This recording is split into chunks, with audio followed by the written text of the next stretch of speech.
વિદ્યાર્થી મિત્રો, વીડીએસ ટોક શોમાં આપ સૌનું હું હિતેશ ભટ્ટ હાર્દિક સ્વાગત કરું છું. આવનારા સમયમાં ધોરણ 10 અને 12ની બોર્ડની પરીક્ષા શરૂ થવા જઈ રહી છે. તો આપની સાથે કૌશિક પોલરા સાહેબ જોડાયા છે, જે વીડીએસના પ્રિન્સિપલ છે. તો તેમની સાથે આપણે માર્ગદર્શન લઈશું. પોલરા સાહેબ.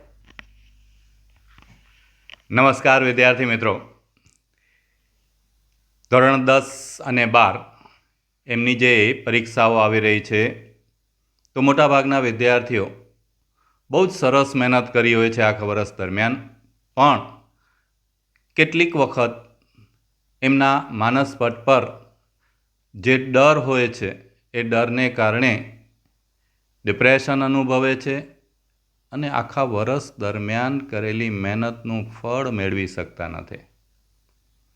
તો આવી વાત કોને કરવી?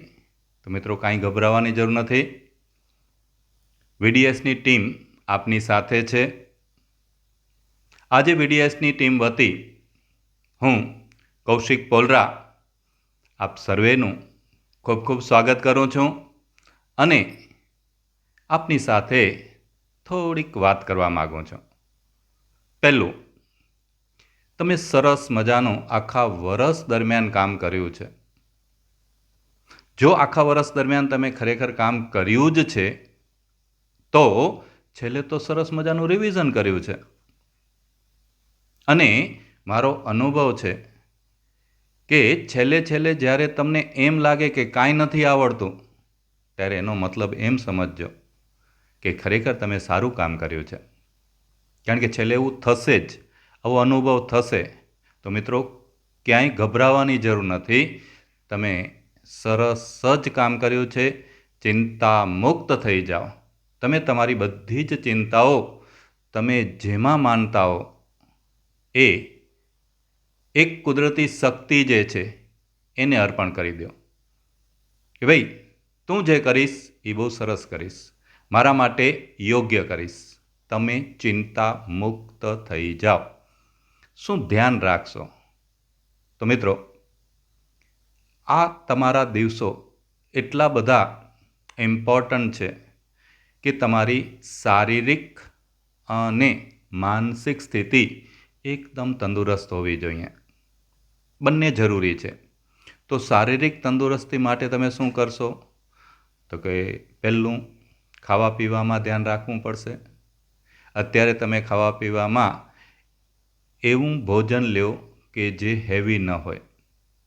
બીજું, બહારનું સદંતર બંધ, કારણ કે હાઇજેનિક નથી હોતું. ક્યારેક આપણે નસીબ માઠા હોય ને બીમાર પડીએ તો આપણી આખા વર્ષની મહેનત જતી રહે. એટલે તમારે બહારનું નથી ખાવાનું, સીધું સાદું સરળ ભોજન લેવાનું છે. ટુકડે ટુકડે લેવાનું છે, એકસાથે પણ નથી લેવાનું, જેથી કરીને તમને વધુ ઊંઘ આવે. જે સમયે ઊંઘ આવવી જોઈએ ત્યારે ભલે આવે, પણ બાકી ના આવે.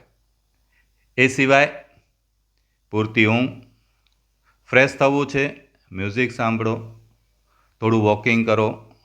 તમને જે ઇન્ડોર ગેમ ગમે છે એ પણ તમે સામેલ કરો તમારા રૂટીનમાં. પણ પરીક્ષાનો હાવ રાખવાનો નથી. તમે આટલી બધી પરીક્ષાઓ આપી છે, એના કરતાં તો એ સરળ પરીક્ષા છે, કારણ કે બોર્ડની પરીક્ષા છે. એના કરતાં તો તમે સ્કૂલમાં અઘરા પેપર આપ્યા છે, એના કરતાં પેપર સહેલા જ છે. એટલે જરાય ચિંતા કરવાની જરૂર નથી. શું ધ્યાનમાં રાખશો? પહેલું, એસએસસીના વિદ્યાર્થીઓ પહેલી વખત બોર્ડની પરીક્ષા દેવા જઈ રહ્યા છે. તો મિત્રો, તમારી પાસે હોલ ટિકિટ છે? હા. એમાં સહી સિક્કા છે કે ભૂલાઈ ગયા છે? સિક્કો મારેલો છે, સહી રહી ગઈ છે, તો આ ચેક કરી લેજો. એની 2-3 ઝેરોક્સ કરાવી લેજો. એક તમારા બ્લોકમાં જે મિત્ર તમારો હોય એને એક આપજો. એક તમે તમારા ઘરે જે અવેલેબલ વ્યક્તિ હોય એને આપજો કે ભાઈ આ રિસિપ્ટ છે. એક તમારી સ્કૂલમાં આપજો, જેથી ક્યાંય નહીં તો સ્કૂલમાંથી પણ તમને ત્યાં પહોંચાડી શકે. એ ખોવાય નહીં એનું ખાસ ધ્યાન રાખજો. 2, પાટિયું પારદર્શક લઈ જવાનું છે. પાણીની બોટલ પારદર્શક લઈ જવાની છે. કંપાસ બોક્સનું પાઉચ પારદર્શક લઈ જવાનું છે. અને ખાસ ધ્યાન રાખવાનું કે ઘણી વખત આપણે એટલી બધી વખત વાંચતા ભૂલી જઈએ છીએ કે જેમાં રફ કામ કર્યું હોય કે જેમાં આ બધું કર્યું એ ખિસ્સામાં રહી જાય, પાઉચમાં રહી જાય તો ત્યાં તો આપણને એ ઓળખતા નથી, લઈ લેશે. એટલે બધું ચેક કરી લેવાનું. એ સિવાય મહેરબાની કરીને કોઈ એવા ગેઝેટ ન લઈ જતા, કારણ કે અત્યારે તમારી નવી જનરેશનમાં આ બધી ફેશન છે અને કોમન છે એટલે તમને ખ્યાલ નથી હોતો. એટલે સ્માર્ટ વોચ છે, મોબાઈલ છે, આવી કોઈ પણ જાતની વસ્તુ સાથે રાખવાની નથી. આગલે દિવસે જઈને તમે તમારા નંબર ચેક કરી લો, કઈ સ્કૂલમાં છે, કયા બ્લોકમાં છે, ક્યાં તમારો નંબર છે, બારી પાસે છે, પહેલો છે, આમ છે, તે છે, જેથી તમને કમ્ફર્ટ રહે. એ સિવાય શું ધ્યાન રાખશો બીજું તો કે છેલ્લે તમારે જે પણ વિષય છે એ વિષયની જે નોટ તૈયાર કરી છે એના મેઇન પોઈન્ટ વાંચી જવાના છે. જો આખો સિલેબસ પૂછાવાનો નથી, માત્ર ને માત્ર આખામાંથી 100 માર્કનું જ પૂછાવાનું છે અને એસએસસી છે તો 80 માર્કનું પૂછાવાનું છે.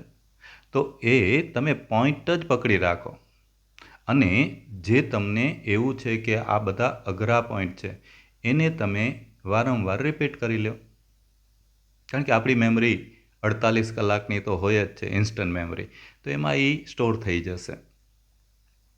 સાથે ઘરની અંદર વાલીઓએ પણ, એટલે કે મમ્મી પપ્પા ભાઈ બહેન પણ આપણા એસએસસીમાં અને 12થમાં જે વિદ્યાર્થી છે, ભાઈ બહેન દીકરો દીકરી, એમને સપોર્ટ કરવાનો છે, કારણ કે અત્યારે એ માનસિક રીતે બહુ જ અસ્વસ્થ હોય છે. તો એને હૂંફ આપવાની છે કે બેટા કાંઈ ચિંતા ન કર, કોઈ પ્રોબ્લેમ નથી. નાના ભાઈ બહેન હોય તો પણ એને સપોર્ટ કરવાનો છે, હેરાન નથી કરવાનો. તો આટલું ઘરમાંથી વાતાવરણ મળવું જોઈએ. 2, ઘણા બધા સગાવાલા આજુબાજુના આડોશી પાડોશી બેસ્ટ ઓફ લક દેવા આવે, તો આ સમય તમારો કિંમતી છે. બેસ્ટ ઓફ લક દેવા આવે તો સારી વાત છે, પણ એમાં વિદ્યાર્થીએ ઇન્વોલ્વ થવાની જરૂર નથી. 1 મિનિટ આવે, બેસ્ટ ઓફ લક લઈ લે, પાછો પોતાના રૂમમાં પોતાનું કામ કરે. કારણ કે ઘણી વખત કેટલાક વ્યક્તિઓ એટલા નેગેટિવ વિચાર કરતા હોય છે કે ફલાણાએ આમ દીધું હતું પણ એણે ઘણી મહેનત કરીને આમ કર્યું તેમ કર્યું પણ સક્સેસ ન થયો. સાયન્સ તો બહુ અઘરું છે, 12th તો બહુ અઘરું છે. માટે આપણે માત્ર આપણા ઉપર ભરોસો રાખવાનો છે.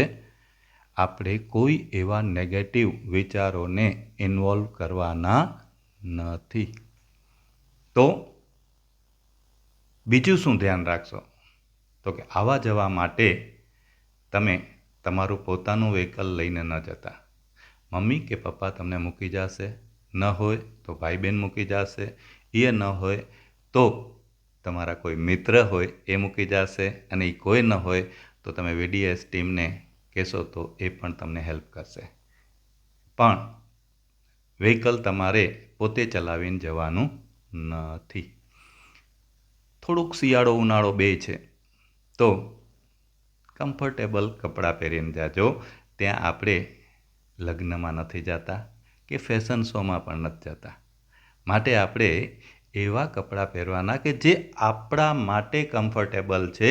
પછી આપણે વારે ઘડીએ આમ ન કરવું પડે ને આમ ન કરવું પડે, એ બધું ન કરવું પડે. એવું કમ્ફર્ટેબલ કપડાં પહેરીને આપણે જવાનું છે કે આપણને કોઈ પ્રોબ્લેમ ન થાય. આ સિવાય તમને શું લાગે છે તો કે વચ્ચેનો દિવસ એક જે મળે છે એમાં તમારે પહેલેથી યોગ્ય આયોજન કરવાનું છે. પરીક્ષામાંથી છૂટ્યા પછી ખાસ ધ્યાન રાખજો મિત્રો, પરીક્ષામાંથી છૂટ્યા પછી એ પેપરની કોઈ ચર્ચા કરવાની નથી. કારણ કે તમારા જે મિત્રો છે, મિત્ર વર્તુળ છે, એના સિવાયના છે, એ બહાર નીકળીને એટલું નેગેટિવ વાતાવરણ ઊભું કરતા હોય છે. તારું પેપર કેવું ગયું, મારું પેપર આવું ગયું, ખરેખર એનું સારું ન ગયું હોય તોય એમ કે મારું તો લગભગ લાગે છે 90 તો આવી જશે, ને આપણે એમ થાય કે આટલું અઘરું પેપર હતું 70 માન આવશે. હવે 90 ખરેખર ના આવવાના હોય, પણ એવી હવા ફેલાવે. પેપર ગયું. આપણે કંઈ કરી શકશું ના.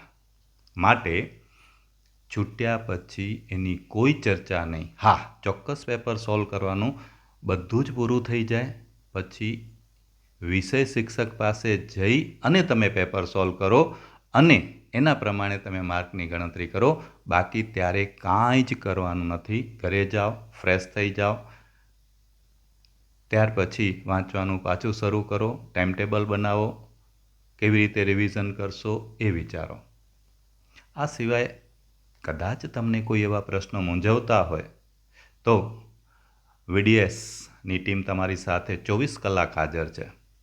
ગમે ત્યારે તમે અમારા ફોન ઉપર, વેબસાઇટ ઉપર ફોન કરી શકો છો. વેબસાઇટ ઉપર તમે તમારી વાત રજૂ કરી શકો છો. અમે તમને શક્ય હશે તો પર્સનલ ઘરે પણ મળવા આવશું અથવા ફોન ઉપર શક્ય હશે તો ફોન ઉપર વાત કરશું. Okay, all the best. Pulraj સાહેબ, આપે વિદ્યાર્થીઓને આપના આટલા જ બધા વર્ષોના અનુભવના આધારે તેમને ગાઈડન્સ આપ્યું અને તેમની મૂંઝવણ દૂર કરી. વિદ્યાર્થી મિત્રો, આપ સૌનો ખૂબ ખૂબ આભાર. આપે જે પણ મહેનત કરેલી છે તેનું આપને એટલું જ સારું પરિણામ મળશે. અને શ્રીમદ ભગવદ્ ગીતામાં પણ કીધેલું છે, કર્મણ્યે વાધિકા રસ્તુ મા ફલેષુ કદાચનમ મા કર્મફલ હેતુભૂર સંગો સત્વ કર્મણી. ખૂબ ખૂબ આભાર વિદ્યાર્થી મિત્રો. નમસ્કાર.